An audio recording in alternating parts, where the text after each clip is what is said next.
wilayah perkampungan yang kadang kala kumuh, lalu warga menjebol tembok pembatas itu dan akhirnya masuk ke perumahan. Jadi kita mulai melihat ada konflik kelas sebetulnya tuh, karena bagaimanapun kehidupan ekonomi itu ditentukan oleh stabilitas kelas menengah.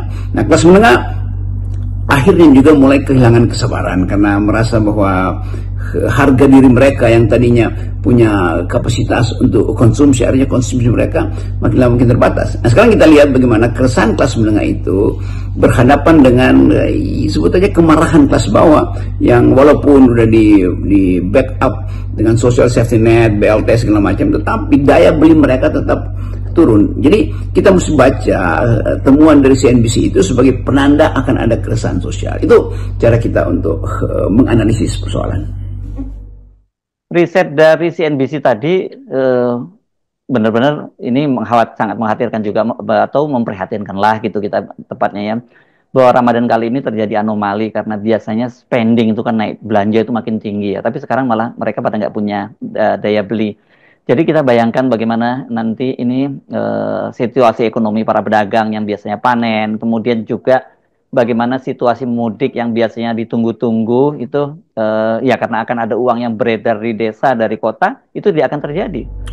Oke, sekarang kalau kita coba bikin cross tabulasi kecil-kecilan dari dua faktor tadi, bahwa presiden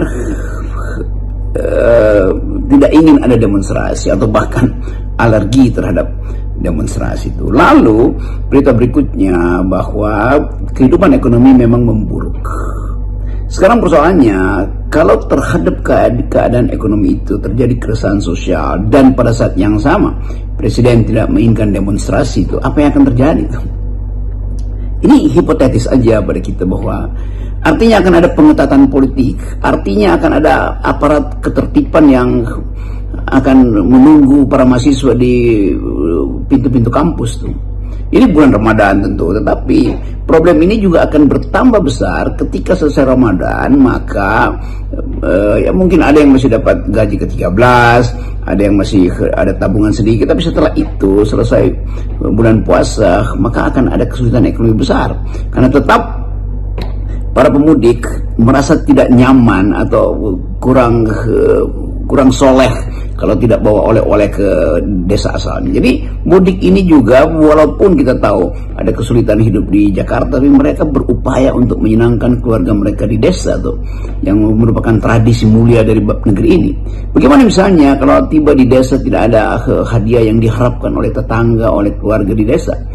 Kan ada rasa gengsi atau yang bisa berubah menjadi rasa malu karena tidak bawa oleh-oleh, satu tradisi yang udah berabad-abad dilakukan di negeri ini. Jadi